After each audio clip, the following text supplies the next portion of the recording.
Angela, so that's all yours, Angela. Hello, my name is Angela. I'm Services with the Untitled School District, and we'll go over a couple highlights and recaps of the budget meeting for the school district, and just to give you an idea of this year.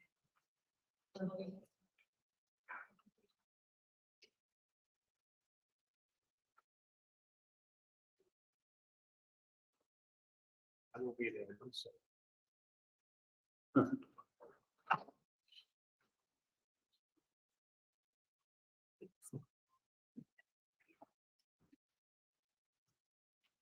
Okay, so the first thing as I said is to highlight the preliminary budget of the 2021-22 budget year, understand our district's financial position, and understand the impacts on MPSD funding. Several items, including revenue limits, equalized land values, numbers that really affect our budget in many ways. And even so, we describe how we perhaps before we can finalize and have a financial.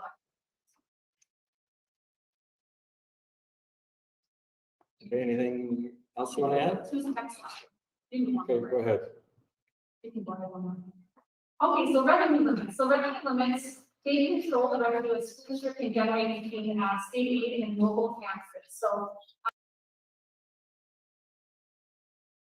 the revenue limits are one of the largest variables revenue tax or limits if they're using their chief they are driven by our state formula, which uses a 3 by the vertical revenue amount. So, for example, this year for MPSD, our big movement is 391. That's our average. For that's our this year's average. And I'll show you later how we figure in the averages for the population. And then what happens is the state determines like a per pupil aid amount, and within a couple of the district that is $10,000. It is really important to know that this is what we call a low spending school district that comes from a lot of time with student funding.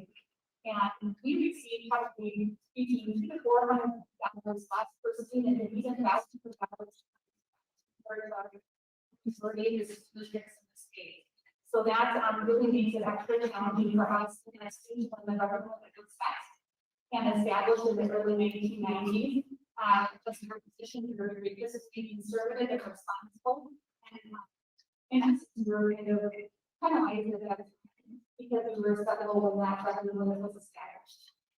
So if you look at the next slide, is the revenue limit history, and it's hard to see the color on here, but the top line is the state average for revenue limits, MPSD number that. So essentially, since we were established until the formula, we will always remain a low spending school.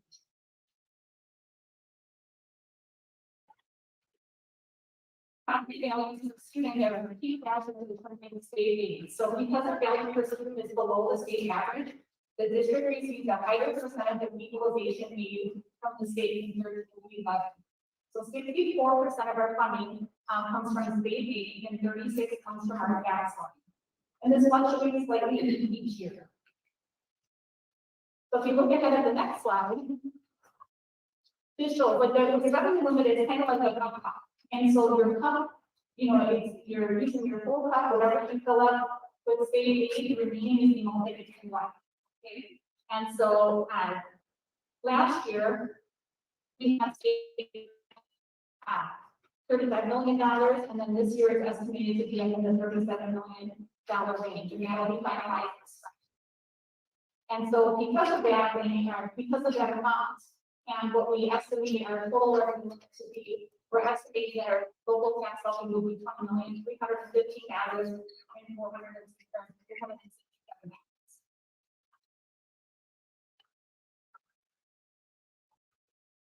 With equalized property valuation history, you can see here that our value, one of the things that happens in the way of establishing that levy for the mill rate is they take the value of the land and they use that in a calculation with your levy amount to determine your mill rate and how much is levy and for the school district. So the values keep on increasing and we keep on receiving increased state fees. What that means is that usually that your mill rate falls over time because of.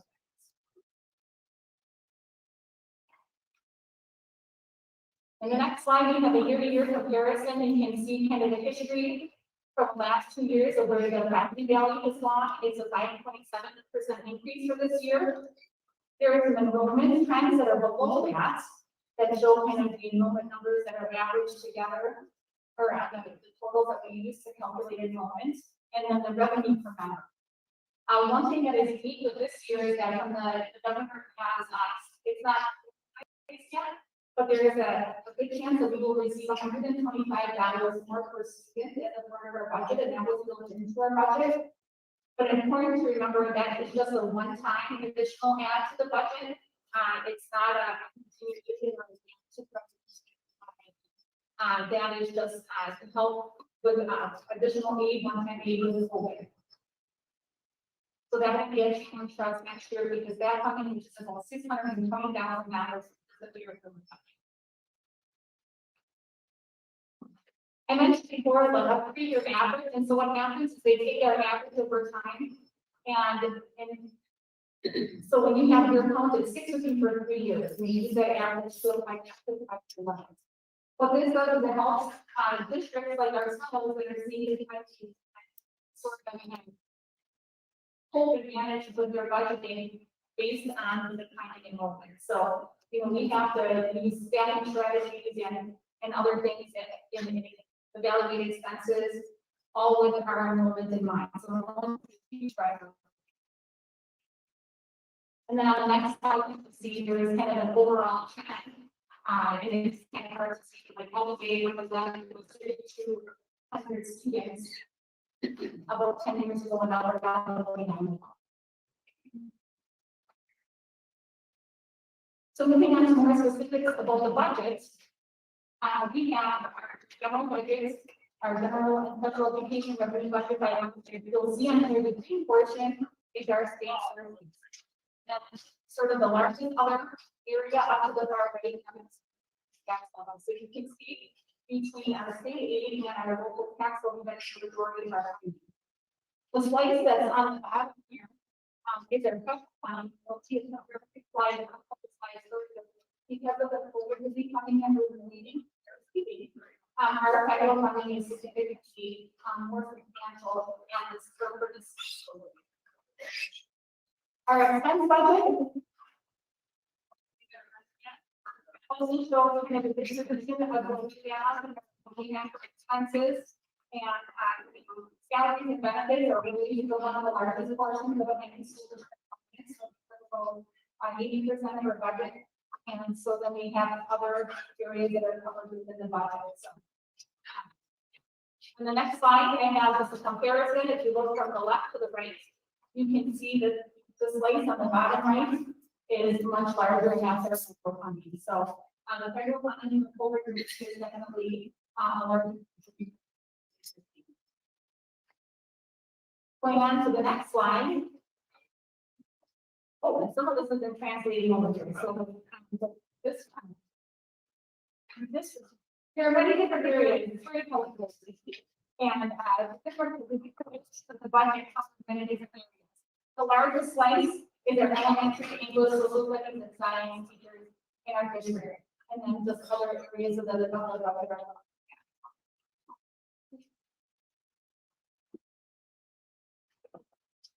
The next slide is the BPI comparison, and we talk about our distribution and our kind of how our costs are spread across our budget. You can see from the left of the hand, talk about the school district related to the state. We actually have a higher percentage that we have invested into the construction in this district, which is a great thing to see how we stack up in terms of reference.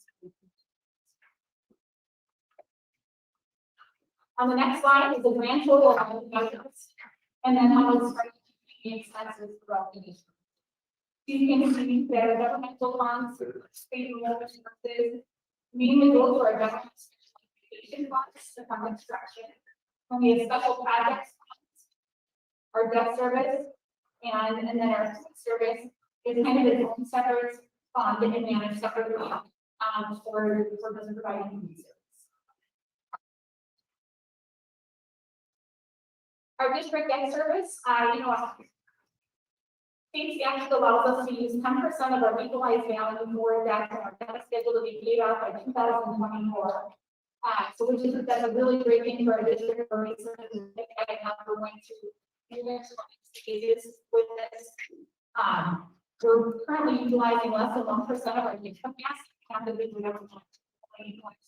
capacity, because of being in one room students of our budget. But we also have a density funding, and that is allowing us to put this funding to pay in advance debt service and look at other plans and projects we have on the budget starting in the after next year, so after the 22-23 budget. This is so that this currency is that we use a very small slice for debt service. So in summary, our revenue limit we're looking at is going to be increased from 56 million up to 57 million.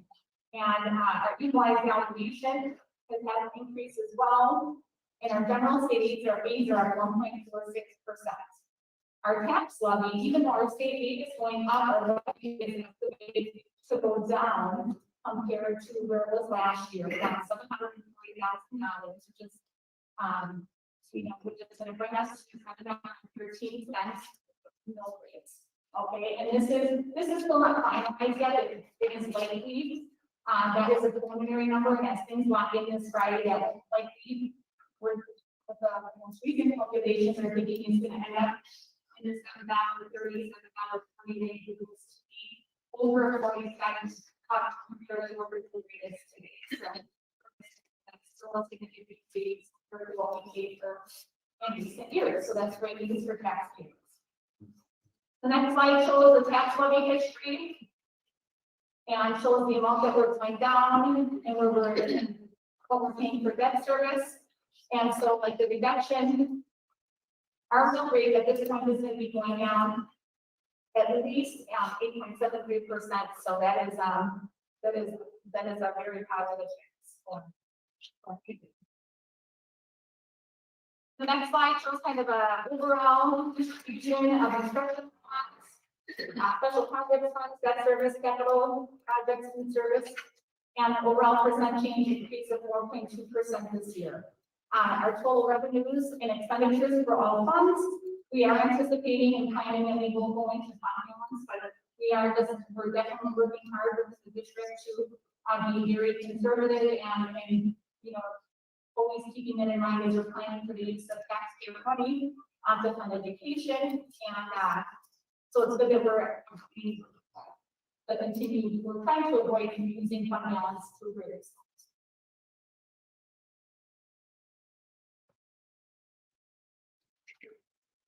Next one to show the levy and mill rate history on the screen, so you can see that it's declined historically over time. The top line, that is the state average, and ours is substantially below that. So many cities, municipalities have been on easily $9 range.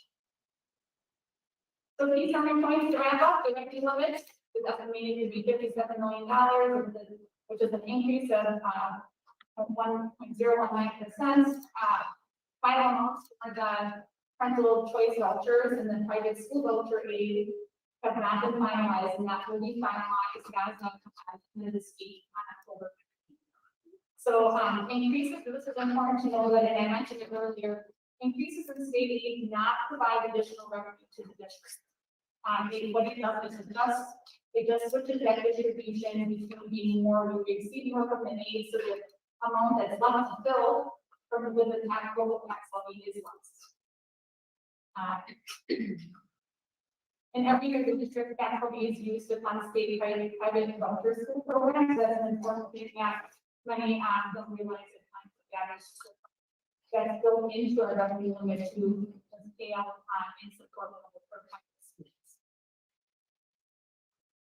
Final budget timelines are included in the budget are 2.2 increase in staff salaries and wages. The federal ESSER funding to support and mitigate the effects of COVID-19 are a critical piece of the budget. Open enrollment expenses are going down. Where we had about 389 students open enrollment all. We have, we're down to about 335, that is a great savings for us. We are paying advance on our debt service, and we are continuing to honor free meals for the students. There's a lot of great news that they are happening in the school district, and are all ramped into the budget. So, we're always committed to being fiscally responsive to the taxpayers and maintaining quality education programs. So that is all we have for the budget hearing. And thank you for your time. Please feel free to contact me.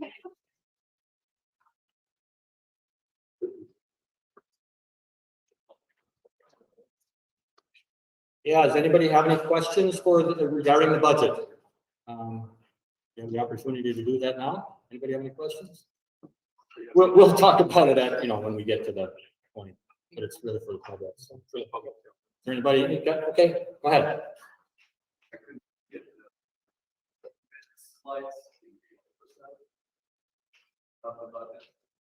Well, for the, I don't know what exact percent for the COVID. For our funding for mitigating with the ESSA funding and for mitigating COVID-19, we have both.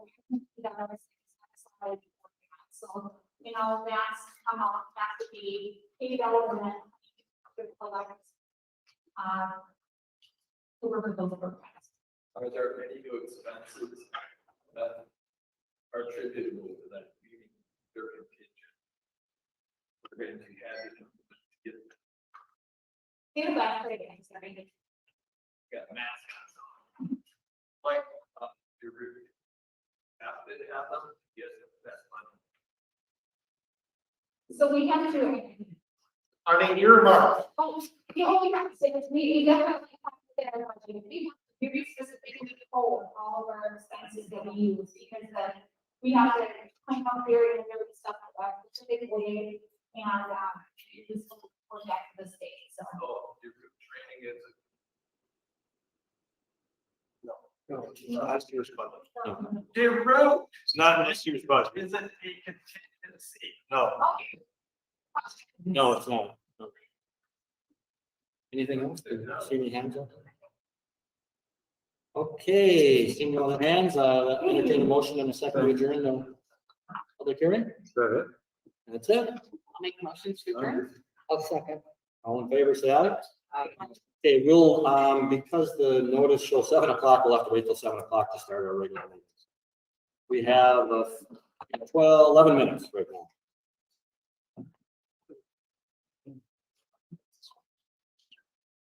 Oh, okay. Okay. Yeah, I mean, that's all.